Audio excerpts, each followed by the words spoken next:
Good evening. Welcome back to Sports Talk ATL. I am Chase Earl, joined by Alex Anthopoulos, not the different Alex, not Alex Lord. Alex Anthopoulos just sat down with Jeff Schultz from The Athletic, and a lot of nuggets that. So if you're a Braves fan, stick around for the entire show because we are going to go through it from start to finish. But we're going to begin with the elephant in the room, Shohei Ohtani. Why did the Braves not seriously go after? Shocker.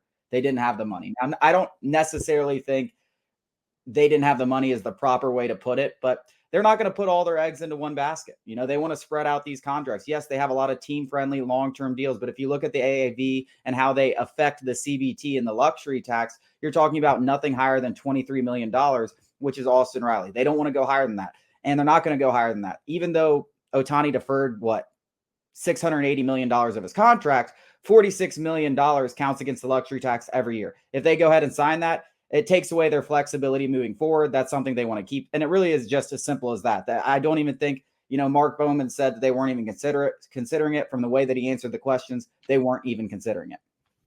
Yeah, I think it's very clear that Anthopoulos, because he brought up the present day value of Otani's contract. That's the $46 million number that Chase just referenced is going to count against the tax. He brought that up for a reason to kind of show Braves fans because, we're nerds about this stuff. A lot of people might not understand the minute details of it all. Basically, Ohtani is going to cost the Dodgers about $46 million, though the Dodgers are not actually paying him that much. He's going to count that much against the CBT. So Anthopoulos basically, he references that for a reason, and that, he's trying to appease the fan base and be like, hey, guys, we were not able to just pay Ohtani $2 million and we decided not to do it. That's not the case. That's not what the Dodgers are doing either. So I think all of these are very calculated statements by Anthopoulos. And also I think that, this is something he said going back last season when there was questions about the Braves, making a splash in free agency, that the way that they've constructed the roster, they like to spread out the money, and it's an envious position to be in. You go ask any GM in baseball, and they would probably trade their situation for what the Atlanta Braves have, with all of their stars locked up for 5, 6, 7, 8 years down the road at very palatable numbers. And our oldest star is on the right side of 30. So you're giving Ohtani, Freeman, Betts, all these big numbers, and they're also deferring a bunch of money for Freeman and Betts' contract as well. So, we're in a much healthier state with our salary cap. And Anthopoulos, I think in this interview, is trying to just, shake Braves fans up and say, we are paying a lot of guys. We are spending money. We're top 10 in payroll. Stop freaking out. We're in a great spot.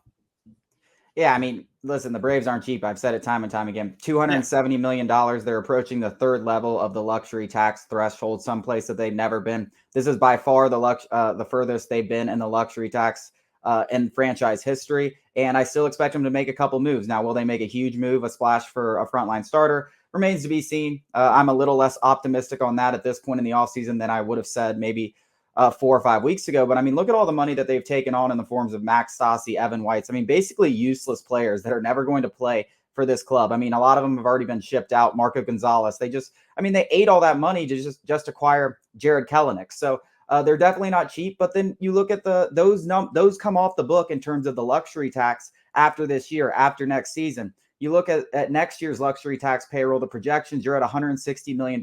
So do the math there. You're at 270 right now, maybe going to be closer to 280, 290 by the end of this season. Payroll is going to continue to rise, and you're at 160 next year against the luxury tax. And now, of course, Fried and Ozuna and all those guys could be off the books, so you're going to have to replace them. But look at all the money you're going to have to replace those guys. And then you also have to consider down the road. I mean, I'm sure everyone wants to keep Ronald Acuna, right? Well, eventually you're going to have to pay that guy. Everyone wants to keep Ozzy Albies, right? Well, eventually you're going to have to pay that guy. So those contracts are coming up down the road. If you give a guy a 10-year, essentially $46 million a year contract, because that's the net present value of it, you're not going to be able to do that. So I understand they have a lot of flexibility now with their payroll, and it may not look like it because they're not out there making splash signings, but we're going to talk about it later in the show. They went after Aaron Nola. That's a huge contract. They're going to go after guys in the future, as I've said several times on this show. But if you go out and get one unicorn, even the greatest player to ever live, and as good as Shohei Ohtani is, you really hamstring yourself with that flexibility is no longer there for the future. And you're talking about maybe not being able to resign Ronald, maybe not being able to resign Ozzy. So they want to spread this around. They want to do that to the best of their abilities, and that's what they're doing. So they're never going to pay sticker price. I like to use that a lot. They're never going to pay sticker price for anybody, not even the greatest player alive. Yeah, I think an important note in all of this is what you mentioned. This is the highest payroll's ever been. And they're sitting around like 8 open spots on the 40-man roster once, they start placing guys on the IL. So they're, no matter what, payroll is still going to go up even from this point right here because they have to fill those spots. Even if it's at a league minimum salary, this payroll is still going to go up because they have to add. And, and throughout the interview, we're going to talk about it later. He's still got fishing lines out. Like, Anthopoulos is not done dealing, and it might not be that blockbuster acquisition that many Braves fans are hoping for, but he is not done dealing. And he made it apparently clear in this interview with Jeff Schultz. Yeah. So listen, I think we talked about this a million times. We talked about Shohei Ohtani a million times.